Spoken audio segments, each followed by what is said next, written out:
என்னங்க சாரி எனக்கு ஒரே ஒரு நிமிஷம் ஒரே ஒரு ரிக்வெஸ்ட்டுங்க. நீங்கள் யாராவது என்ன கேள்வி கேட்பது நீங்கள் எந்த பத்திரிக்கைன்னு எனக்கு சொல்லுங்கள். Because I want to be aware.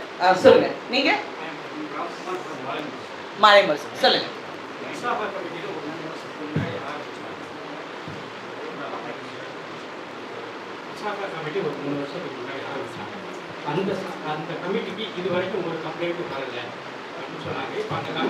யார் இருக்காங்க இந்த கமிட்டியில்? இல்லை யார் இருக்காங்க இந்த கமிட்டியில்? தேங்க்யூ. நெக்ஸ்ட். நீங்க எந்த பத்திரிக்கைங்க?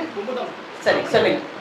உங்க சின்ன திரை குழுல வந்து எல்லாரும் உங்களுடைய படப்பிடிக்கும் போது பாதுகாப்பா இருந்ததா சொல்லி எல்லா நடிகர்களும் சொல்றாங்க. அப்படி போல பெரிய திரையில யார் பொறுப்பெடுத்துக்கிட்டு அவங்களை பாதுகாக்கணும்? ப்ரொடியூசர்.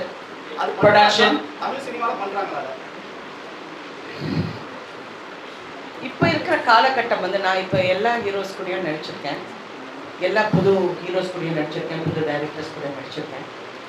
பாதுகாப்புங்கிறது இப்போ ஐ டோன்ட் சி ஒரு பெரிய ரிஸ்க் ஃபேக்டர் இருக்கிற மாதிரி என் கண்ணு முன்னாடி தெரியல. முன்ன தெரிஞ்ச மாதிரி இப்போ தெரியல. பின்னாடி ஏதாவது நடக்குதான்னு தெரியல. இல்லை அவங்கவுங்க லவ் பண்ணுறேன்னு சொல்லி ஏமாத்துறாங்களான்னு எனக்கு தெரியல.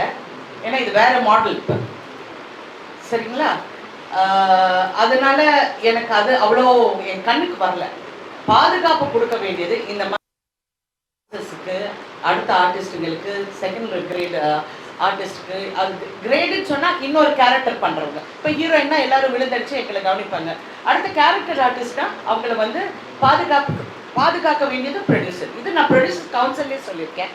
நீங்கள் வந்து இவங்களுக்கு வந்து ஒரு டாய்லெட்டோ சேஞ்சிங் ஃபெசிலிட்டிஸோ கேரவேன்ஸ் வந்து ப்ரொடெக்டடாக இருக்கும், இதெல்லாம் பார்க்க வேண்டியது ப்ரொடக்ஷன். ஸோ அங்கே ஏதாவது ஒரு தவறு நடந்தால் அந்த பெண்ணுக்கு நம்ம அவேர்னஸ் கொடுக்கணும். நீ இங்கே வா, இங்கே வந்து பதில், இங்கே வந்து சொல்லு. ஏன்னா இது 5 வருஷத்துக்கு அப்புறம் சொன்னோம், 10 வருஷம் இது ஆம்பளைங்க கேட்குற ஒரு காமனான கேள்வி. ஒரு பெண்ணோட மனநிலை யாருக்குங்க தெரியும்? அந்த 5 வருஷத்துல எவ்வளவு வேதனை அனுபவிச்சிருக்காங்க, வேலை இல்லாம கஷ்டப்பட்டிருக்காங்க, குடும்பத்தை பார்த்துக்கணும், குழந்தைய பார்த்துக்கணும், எவ்வளோ விஷயத்த சுமந்துக்கிட்டு இருக்காங்க. எல்லா பெண்களும் ஒரு துறையிலையும் நான் சொல்றேன், ஒரு துறையில் அது யாரா இருக்கட்டும், ஒரு சமைக்கிற பொம்பளையா இருக்கட்டும், இல்லாட்டி பெரிய ஷெஃபா இருக்கட்டும், ஒரு பெரிய ஐடி கம்பெனியில இருக்கிறவங்களா இருக்கட்டும், அவங்க எல்லாம் படுறவங்களுக்கு ஐடி கம்பெனியில you have a HR department. அந்த மாதிரி ஒரு ஹை லெவல் HR டிபார்ட்மெண்ட் நம்ம உருவாக்கணும் வித் ட்ரஸ்ட்வர்தி பீப்புள். பண்ணட்டும். அதுக்கு நீங்க ஏதாவது அறிவுரைகள் ஏதாவது கொடுத்தீங்களா? அவர் கேட்டா நான் சொல்லுவேன். மேடம் நீங்க சொன்ன மாதிரி நீங்க எந்த பத்திரிக்கைங்க? Sorry I am Subash from Red Pix. எங்க? Red Pix. ஓகே. நீங்க சொன்ன மாதிரி வந்து தண்டனை கிடைக்கல கமிட்டி போறாங்க போடலன்றதுனால பட் வந்து இந்த பேசிக்காக மைண்ட் செட்டே வந்து நிறைய ப்ராப்ளம் பண்றாங்க. இப்போ ஜெனரலா ஐ திங்க் இந்த காலத்துல நிறைய யங்ஸ்டர்ஸ்க்கு மைண்ட் செட்டே ராங்கா இருக்குங்க. இந்த காலத்து ஜெனரேஷன் மட்டும் இல்ல மேடம், இப்போ வந்து இட் இஸ் கெட்டிங். இப்போ சமந்தா வந்து தெலுங்கு இண்டஸ்ட்ரியில் இந்த மாதிரி ஒரு கமிட்டி அமைக்கணும்னு சொல்லியிருக்காங்க, நீங்க வந்து தமிழ் அமைக்கணும்னு சொல்லியிருக்கீங்க. இதெல்லாம் மற்ற ஆக்டர்ஸ் கிட்ட கேட்கும்போது வந்து அவங்க வந்து தமிழ் அந்த மாதிரிலாம் நடக்கிறதே இல்லை. நான் ஒண்ணே சொல்றேங்க, இருக்கலாம் அவங்கள பொறுத்த வரைக்கும் அவங்களுக்கு இருக்கலாம், என்னை பொறுத்த வரைக்கும் அப்படி இருக்கலாம். நானும் இப்போ கூட சொல்றேன், நான் முன்ன பார்த்த மாதிரி இப்போ வந்து எனக்கு அவ்வளோ கண்ணுக்கு தெரியல. ஒருவேளை நான் கேரக்டர்ஸ் பண்றதுனால நான் அது பார்க்கலையா எனக்கு தெரியல. பட் யூஸ்வலாக வந்து ஏதாவது ஒரு ஆர்டிஸ்ட் வந்து என்கிட்ட சொல்லுவாங்க. முன்னெல்லாம் யாராவது வந்து என் ரூமில் இருப்பாங்க, இல்லைன்னா செட்டில் வந்து மேடம் நான் உங்கள் பக்கத்தில் உட்காந்துக்கிறேன், அங்கே தனியாக உட்காந்தா அவங்க ஒரு மாதிரியாக பேசுகிறாங்கன்னா அவங்க சரி பக்கத்தில் உட்காரு, யாரும் நான் இருக்க போட்டு அவங்க யாரும் வரமாட்டாங்கன்னா அந்த பொண்ணுக்கு ஒரு தைரியம் வந்திருக்கு. இது ஒரு பெரிய நடிகை, ஒரு பிரபல நடிகரை கல்யாணம் பண்ணியிருக்கு. அந்த பெண்ணுக்கு நான் வந்து இந்த மாதிரி ஒரு இடத்துல ஒரு பெரிய ஒரு நடிகர் குடிச்சிட்டு வந்து மிஸ்பிஹேவ் பண்ணார். அப்போ என் கணவர் பக்கத்தில் இருந்தாங்க. என் கணவர் வந்து தயவு செஞ்சு நீ எதுவும் சொல்லாத, குடிச்சிருக்காங்க அப்படிங்கிறாரு. அந்த சமயம் பார்த்து அவர் எங்கேயோ கூப்பிட்டாங்க, போயிட்டாரு. அந்த ஆளை வந்து நான் என்னென்ன பேசணுமோ நான் பேசிட்டேன். அந்த பொண்ணு வந்து என்னை கட்டுப்பிடிச்சு சொல்லிச்சு, எனக்கு பாஷை தெரியாது, ஆனால் நீ சொன்னது எனக்கு என்னமோ தெரியும், ஐ லவ் யூன்னு சொல்லி இன்ன வரைக்கும் எனக்கு ஒரு நெருங்கிய ஒரு ஃப்ரெண்டாக இருக்காங்க. ஸோ தப்பு நடக்கிற இடத்துல தட்டி கேட்குறோம், அதை கரெக்ட் பண்ணுறோம். அதை கொண்டு வந்து நான் பப்ளிக்லேயோ மீடியாலேயோ அது போய் போலீஸ் ஸ்டேஷனில் போய் கம்ப்ளைண்ட் பண்ணால் என்ன பண்ண போகிறோம்? டிசப்பாயின்மெண்ட் எனக்கு என்னன்னா, நிறைய வந்து தப்பு பண்றவங்க நான் என் கண்ணால பார்த்துருக்கேன். நிறைய பேர் தப்பு பண்ணியிருக்காங்க. ஆனா சொசைட்டி வந்து அந்த ஆம்பளைய தான் மேல தூக்கி வச்சு கொண்டாடுறீங்க. மேல தூக்கி வச்சு நீங்க கொண்டாடுறீங்க. அப்ப எங்க ஹீரோயின்ஸ், ஒவ்வொரு ஹீரோயினுக்கும் ஒரு கதை இருக்குங்க, எனக்கு தெரியும்.